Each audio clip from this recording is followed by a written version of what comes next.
Okay, this is new location. New location. Now you can see the shadow behind me. That's not going to be distracting at all. Quick update. Life update, I guess. My eye. I don't even know what to say, really. I'm just so stressed. I'm really stressed, and I'm going through it right now. It is Friday. You can't really see it. Friday, August 21st, 5:06 p.m. I've got to go to the gym. Still on my weight loss journey. I've just been so stressed. Like, I've been applying to jobs, and I haven't heard back at all other than rejections. And it's just been so shitty. And I just feel kind of... let me fix those. I just feel kind of lost in life right now. I feel like maybe I'm getting a little existential. I guess this every couple of years I feel this way. And I have a reevaluation moment. You know, I'm turning 30 next year. And I just feel like the expectations I had for myself, I don't have.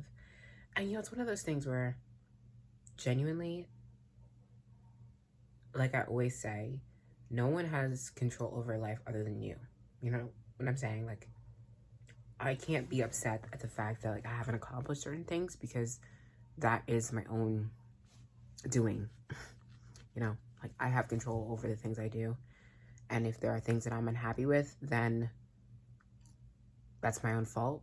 You know, like, those are things that I need to evaluate myself and, like, make happen for myself. And I shouldn't just, like, pity and wallow in this feeling of, like, being down and depressed about things that I literally can change about my life. So,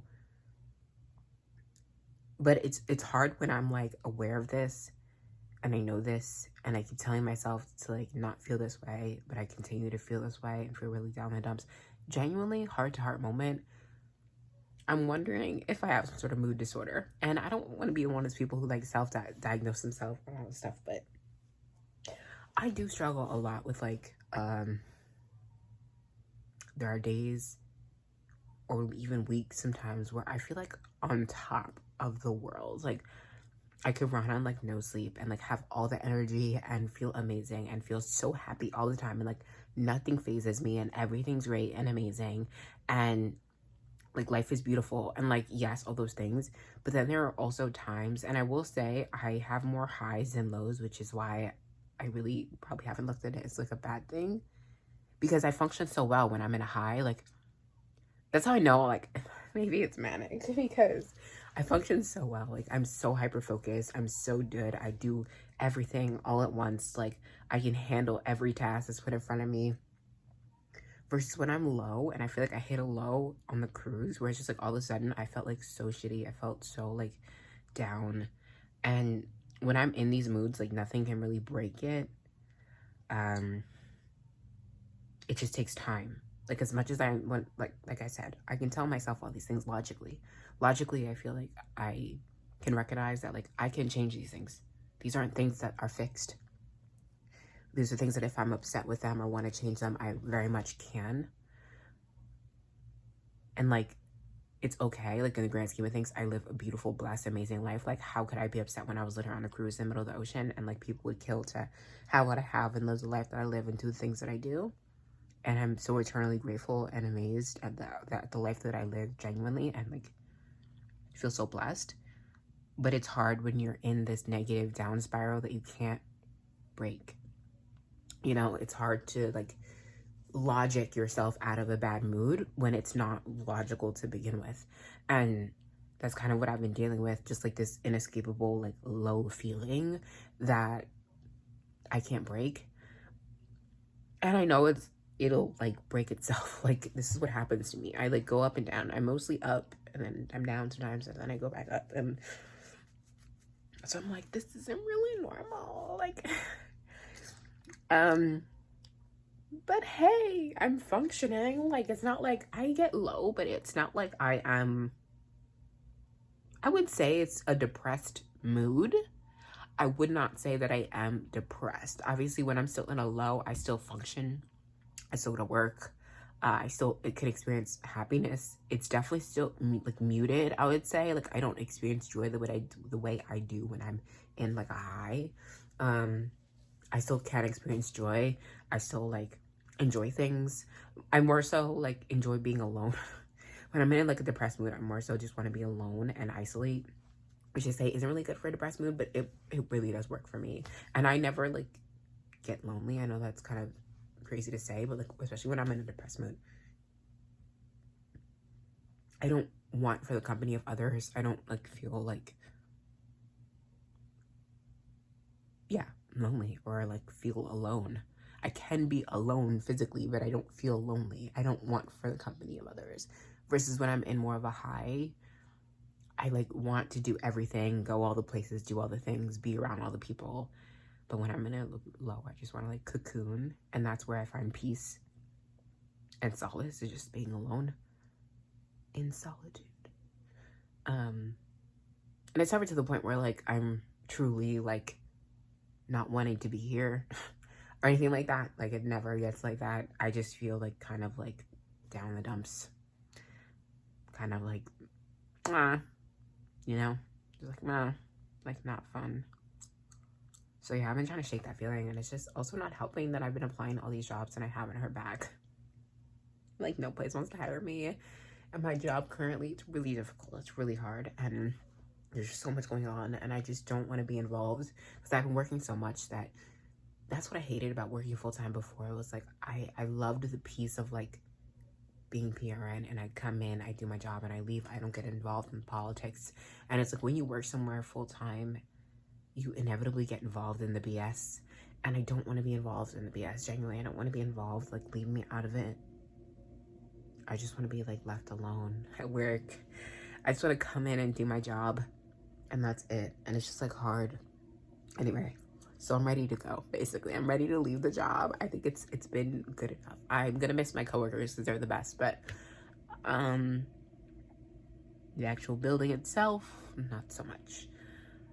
So yeah, I've just been applying nonstop to jobs, and I'm hoping to get a response back, at least from one of the jobs.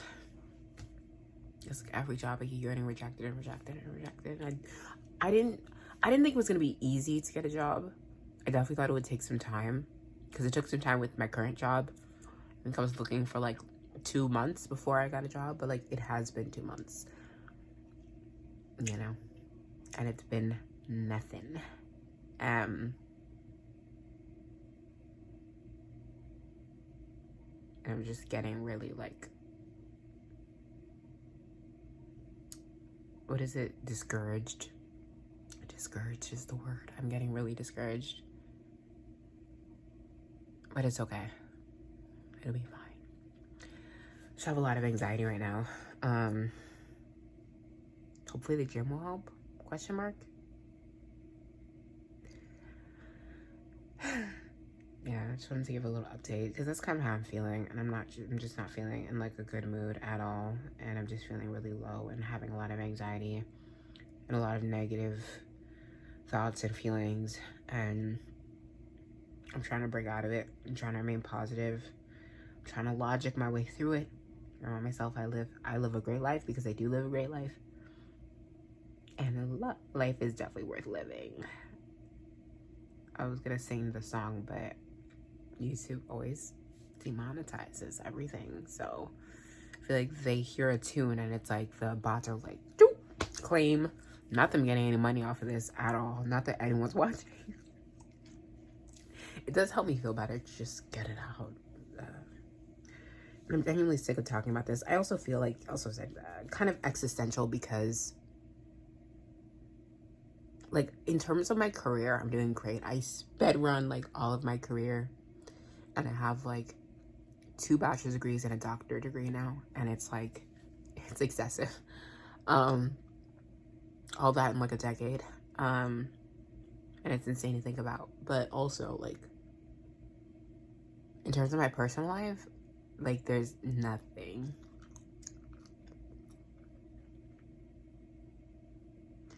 I feel like I just want to feel like 30 and I don't feel 30. It's weird because I do and don't. Like in certain metrics, like financially, in terms of like educational attainment and all that stuff, like you could say that I'm ahead of my peers in that aspect. Even though I have tons of student debt, I wouldn't say that I'm balling by any means. I'm actually negative. If you looked at my total net worth, it's like negative, definitely. But like I'm definitely ahead of the game in certain aspects. There's other aspects in terms of like personal life, like friendships and romances. I've definitely traveled a lot. I love traveling, but like interpersonally, like I don't have that many friends. I don't do that many things. I don't really have romances. I just kind of work, go to the gym, repeat.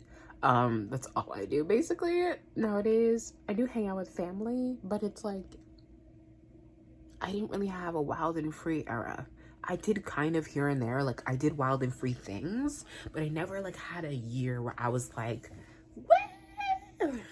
You know, I never had a year where I was like flashing people on the street, like going crazy, like going out every night. Like I've had like little bits and pieces of that, but like I've never had an era where I was just like 20s, you know. I've never had that 20s sort of vibe. I was always studying for something, always working, like always just like cramming for like professional things. And it's like part of me wants to just live life. And also that feeds back into what I was saying before with like, if I want those things, I should just do those things, right? If I want those things, I should just go out and like make more friends, get back on the dating apps, go on dates, live a carefree, crazy life. Like if I want that, I should just do that instead of complaining about it, you know. But anyway, I don't know if anyone. I also need to go to the dentist. I haven't been. I'm noticing my teeth are starting to like, when I chew, I'm getting like a pressure. Not a good sign. Maybe you need a root canal. So gotta go to the dentist, definitely. That's on the list. Anyway, let me go to the gym. I was also watching, recommending a show. I only watched one episode of it last night before I went to bed. But Diaria from Detroit, great show. Apparently it was on BET Plus, who I don't have BET Plus. I'm not gonna front. It was on Paramount Plus for me. I think it's streamed on there first, and then it went to Paramount Plus. And I use my mom's Paramount Plus. Well, actually, I have Paramount Plus because I have the student discount. But yeah, it's really good. You know, that's the thing about me. Like, I felt like, oh my God, this is what I've been waiting for. Sorry if that's annoying you. I'm messing with stuff. I just fidget all the time. Maybe also undiagnosed ADHD. Who knows? Also, maybe autism. We're not going to get into that. But I know everyone's diagnosing themselves with everything. And I've mentioned that I have maybe 3 different disorders that I probably don't have. But I've definitely always been weird. But we're not going to get into that. Because weirdness doesn't automatically mean you're autistic. I just want to clarify that. That's not what I meant when I said that. I also have other things that are... Anyway, moving on. Diaria from Detroit. Really good show. And I've been waiting for a show where I felt like... Oh, that was my soapbox I was about to get on. Like, Black people are not a monolith. Like, I want a Black story without it being about, like, struggle. Please, I'm begging you. But that's never gonna happen because all of these shows are produced by like white people, and white people only see us, majority of white people, and I'm not saying every white person, okay, but a lot of white people see us only through the lens of like struggle. Like that's all they know because it's really all they've been taught. It's like about Black people. It's like racism and like slavery, and that's all they know about Black people because they don't really interact with a lot of Black people in their daily life because we typically surround ourselves with things that we are familiar with and know, and we go in environments with people who are similar to us, so they don't really even have interactions with Black people. So like so much of media is pertaining to like Black culture and media and all that stuff, and we definitely do perpetuate this in some instances. It's like it has to do with like a certain type of Black person. Not that there's anything wrong with that, but like there's so many types of Black people, and there's so many different like interests and hobbies and looks, and like we are so diverse in the way that we present. And I just have grown to resent like this specific type of person that is represented, and I love I love Diaria from Detroit, because I love that it's like sort of like a mystery. Like she's solving a mystery. Like, when do you see a Black woman in a mystery show? And one thing about me, I'm a sucker for a mystery show. My favorite TV show of all time is Miss Fisher's Murder Mysteries. If you know, you know, okay? That is such a good show. And the thing I love about Miss Fisher's Murder Mysteries is that, yeah, she was a white woman, but she was also like going against the grain of her society. Like, she was an independent-minded, feminist, older woman in the 1930s who lived on her own. Granted, she had money, so she had that privilege of like being able to do that. But like, she's never been married. She doesn't have kids. And like, who could say that in the 1930s? Like, she was just a baller ass peach. You know what I'm saying? Like, and she like, especially in season 1, she had a new man every episode. Like, I love that. Like, she was really getting it down with these guys. And it was actually like, it just felt so freeing watching her. Like, she just lived so freely. And that's another reason why another one of my favorite movies is Last Holiday with Queen Latifah. That movie gets me every time. It's just so inspiring to see women, especially like independent women, go after what they want in life. And I think that's what I was talking about before. Like, I just want to take claim over my life. You know what I'm saying? And not feel like I'm being held hostage by decisions that I very easily could change. You know, and that's the beautiful thing I love about Last Holiday, because she takes matters into her own hands. She reclaims her life. And even though she was later in life, she still made it work. Something about like a woman just like going from one, like living in this certain life and then waking up one day and realizing I actually don't have to live like this. Like, I wish more women would wake up and realize, like, you do not have to live like this. You do not have to conform with what society wants from you. You can actually do something different. You can actually see a different path for yourself, because it's your life at the end of the day. So anyway, some words of wisdom that I need to listen to. So yeah, Diaria from Detroit. I watched one episode last night. I'm gonna watch the rest at the gym when I'm on the elliptical, and tonight, hopefully. I gotta put the rest of my photos in the photo album, so I will be doing that. So I love that she's solving a mystery. I'm intrigued. It's different. I love it. I love that it's a Black woman in a mystery show. Something different. Thank God. Something different. And I love that it has 2 seasons. I'm set. I'm set. I love it. I could see it being one of my favorite shows, one of my favorite watches of the year. So yeah, I'm gonna go do that. Bye.